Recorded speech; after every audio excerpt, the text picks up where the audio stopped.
மீசா டிவியின் தமிழ் பேசும் உறவுகளை அன்போடு வரவேற்றுக் கொள்கிறோம். கபில சந்திரசேனனுடைய மரணத்திற்கு காரணம்தான் என்ன, விசாரணை தான் மர்ம மரணத்திற்கு காரணமா என்ற விடயங்களை பேசுறதோட அட்டமஸ்தானாதிபதியை கைது செய்வதற்கான உத்தரவை அதிரடியாக பிறப்பித்தது நீதிமன்றம். சிக்கிக்கொண்ட மற்றொரு தேருடைய கதை என்ன என்ற பல்வேறு செய்திகள் தான் இன்றைய பதிவு. 5ஆம் தேதி பிணையில வெளிவந்த கபில சந்திரசேனனுடைய பிணைய ரத்து செய்து அதிரடியாக கைது செய்து நீதிமன்றத்தில் முன்னிலைப்படுத்தணும் அப்படின்ற உத்தரவை நீதிமன்றம் பிறப்பிச்ச அந்த சூழ்நிலையில லஞ்ச ஊழல் ஆணைக்குழுவினர் தன்னை கைது செய்வாங்க அப்படின்னு ஒரு விஷயம் தெரிஞ்சு கொண்ட கபில சந்திரசேன உடனடியாக அரவிந்த் டி சில்வா அவங்களோட வீட்டுக்கு போயிருக்கிறாரு. போன சந்தர்ப்பத்தில் சட்டத்தரணி மற்றும் குடும்ப உறுப்பினர்களோட ஆலோசனை செஞ்சிருக்கிறாங்க. என்ன பண்ணலாம், கைதுக்கான உத்தரவு பிறப்பிக்கப்பட்டாச்சு அப்படின்னு ஒரு விஷயத்த சட்டத்தரணியோட கூடி பேசியதுல சட்டத்தரணியும் சரி குடும்ப உறுப்பினர்களும் சரி அனைவரும் சொல்லியிருக்கிற விஷயம் என்ன அப்படின்னு பார்த்தீங்கன்னா, நாளைய தினம் நீதிமன்றத்தில் முன்னிலையாகுங்க அப்படின்னு ஒரு விஷயம்தான். இந்த ஒரு விஷயத்த சொல்லிட்டு அனைவருமே தூக்கத்துக்கு போனாங்க. கபில சந்திரசேன மேல்மாடியில் இருக்கின்ற அரவிந்த் டி சில்வாவுடைய மகனுடைய அறைக்கு தூக்கத்துக்கு போயிருக்கிறாரு. காலையில அரவிந்த் டி சில்வாவுடைய மனைவி மாடிப்படியில் இறங்கி வரும் பொழுதோ அல்லது ஏறும் பொழுதோ கதவுன ஓரத்துல பெல்ட் இருக்கிறத கண்டிருக்கிறாங்க. உடனடியாக கதவு திறந்து பார்த்ததுல தான் கபில சந்திரசேனனுடைய கழுத்துல மறுமுனை கட்டப்பட்டதாகவும் அவர் குடை சாய்ந்து சோஃபால அவருடைய தலை குத்தப்பட்ட நிலையிலும் மேனி தரையில இருக்கிற சூழ்நிலையில தான் கபில சந்திரசேனுடைய பிரேதத்தை உடலை கண்டெடுத்தாங்க. உடனடியாக போலீசார் சம்பவ இடத்துக்கு விரைந்தாங்க. நீதிபதியும் போனாங்க.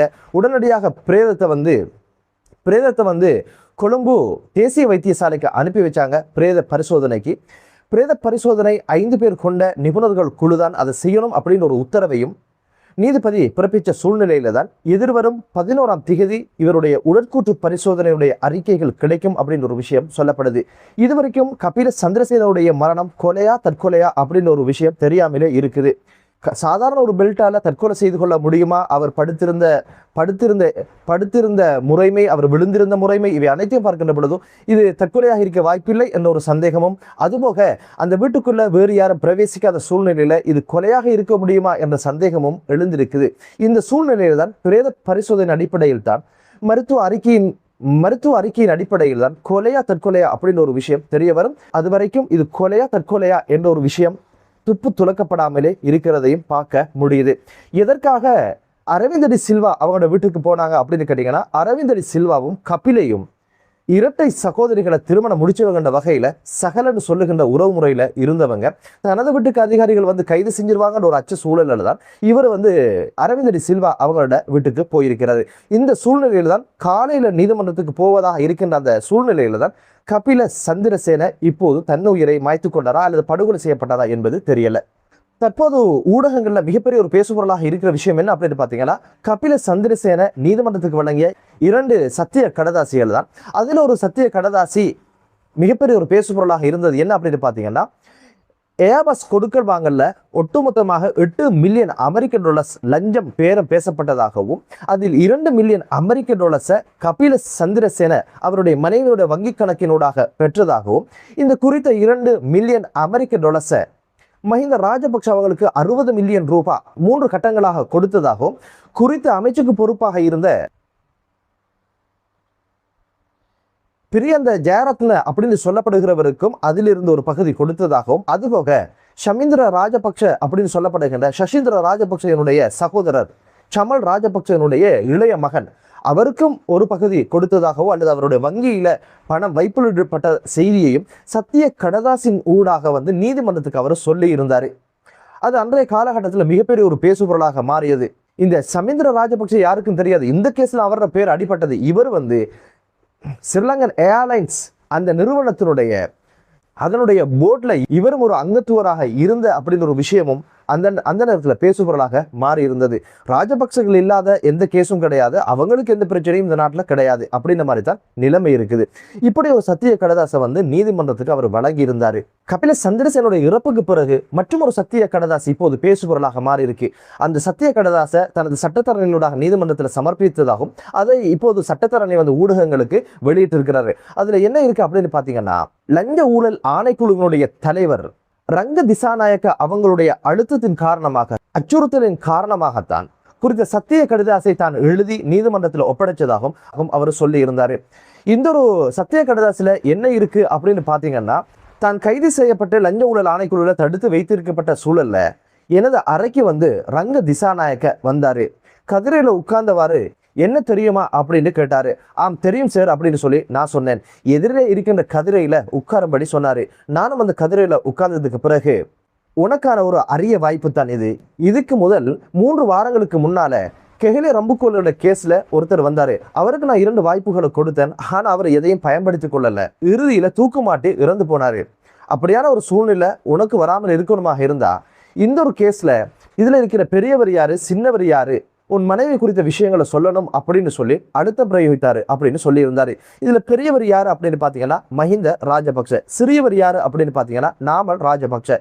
இவங்களை சொல்லும்படி அழுத்தம் கொடுத்ததன் காரணமாகத்தான் நான் இந்த ஒரு விஷயத்துல எழுதி கொடுத்தேன் அப்படின்னு ஒரு விஷயத்த சொல்லிட்டு, இந்த பதவிக்கு வந்ததே நான் சுத்தப்படுத்தத்தான், அந்த ஒரு பணியை நிச்சயமாக நான் செய்வேன் அப்படின்னு சொல்லிட்டு, உனக்கும் அந்த மனிதருக்கு நடந்தது போல உனக்கும் நடக்கும், கழுத்துல கைத்த மாட்டி இறக்குற மாதிரி சம்பவம் நடந்து முடியும், அதற்கான வேலையை நான் செய்வேன் அப்படின்னு சொல்லிட்டு தான் அங்கிருந்து அவர் கிளம்பியதாக தனது சத்திய கடதாசில கபில சந்திரசேன குறிப்பிட்டிருந்தாரு.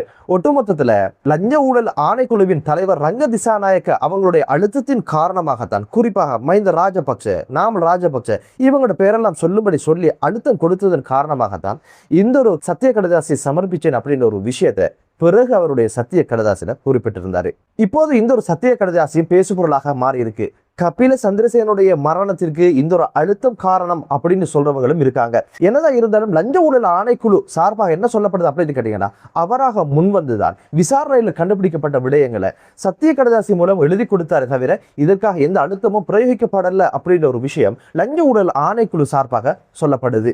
உண்மையிலே இந்த அழுத்தத்தின் காரணமாகத்தான் கபில சந்திரசேன இறந்தாரா, அல்லது நாளைய தினம் அதிரடியாக கைது செய்ய போறாங்க அப்படின்னு ஒரு அச்சத்துல மீண்டும் ஒருமுறை சிறையில வாழ முடியாது, ஆல்ரெடி 2.5 மாதங்கள் ரொம்ப கஷ்டப்பட்டு வாழ்ந்தாச்சு, பிணையில ஒரு வாரம் வெளியே வந்தாச்சு, 2 நாட்கள் கூட ஆகல, மீண்டும் ஒரு கைதா என்ற ஒரு அச்ச சூழ்நிலையில தற்கொலை செய்தாரா என்ற கேள்வியும் எழ ஆரம்பிச்சிருக்கு. உண்மையிலே அழுத்தங்கள் பயன்படுத்தி அச்சுறுத்தி ஒரு விஷயத்தை எழுதி வாங்கி கொடுத்தாலும் சட்டத்தினூடாக அணுகுவதற்கான ஏகப்பட்ட வழிமுறைகள் இருக்கு. ஏஎஸ்பி வாக்குமூலம் என்று சொல்லப்படுகின்ற சுயமாக வழங்குகின்ற வாக்குமூலங்கள் வழங்கியவர்கள் கூட இது அழுத்தத்தின் காரணமாக செஞ்சது, எனக்கு அதுக்கு கீழே அழுத்தங்கள் இருந்தது, அச்சுறுத்தி வாங்கினாங்க அப்படின்னு சொன்னதுக்கு இணங்க அந்த வழக்குகளுடைய போக்கும் அந்த வழக்குகளுடைய தீர்ப்பும் மாறி போன சம்பவங்கள் எத்தனை இருக்குது. கபில சந்திரசேன எவ்வளவு பெரிய உச்சத்துல இருந்தவர், எவ்வளவு பெரிய பதவியில இருந்தவர், இன்னொரு காரணத்துக்காகத்தான் இறந்திருப்பாரா அப்படின்னு கேட்டீங்கன்னா அதுக்கான வாய்ப்புகளும் குறைவு. என்னதான் இருந்தாலும் விசாரணையில தெரிய வந்த ஒரு விஷயம் தான், மஹிந்த ராஜபக்ச அவங்களுக்கு 60 மில்லியன் ரூபாய் பணம் கொடுத்ததாகவும் அந்த ஒரு விஷயத்தை தான் எழுதி கேட்டிருப்பதற்கான வாய்ப்புகள் இருக்குது.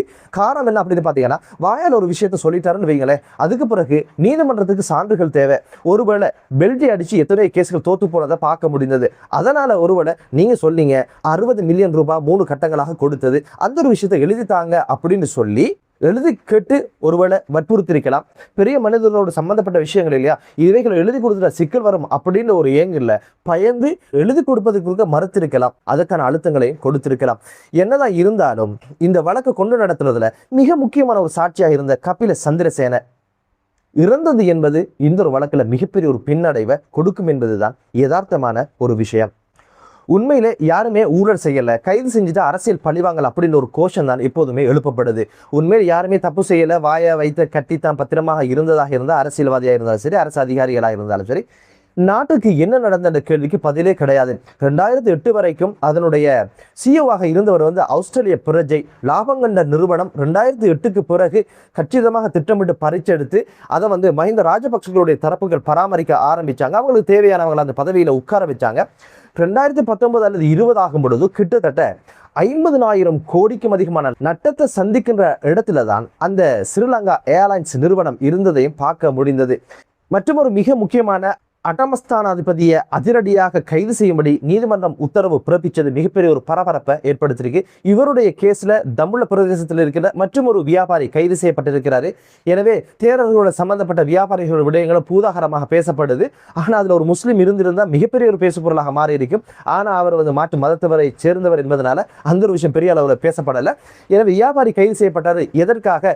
நேரடியான குற்றத்தில் சம்பந்தப்பட்ட அட்டமஸ்தானாதிபதி எதற்காக கைது செய்யப்படலை அடிக்கடி கேள்வி கேட்டதுனாலும் அது மிகப்பெரிய ஒரு பேசுபொருளாக ஆக்கியதன் காரணமாக இப்போது அவரை கைது செய்கின்ற ஒரு சூழ்நிலை உருவாகி இருக்குது. அனுராதபுர நீதிமன்றத்தினுடைய நீதிபதி அதிரடியாக இந்த குறித்த அட்டமஸ்தானாதிபதியான பல்லேகம ஹேமரத்ன தேரரை கைது செய்யும்படி அதிரடியான உத்தரவை பிறப்பிச்சிருக்கிறாங்க.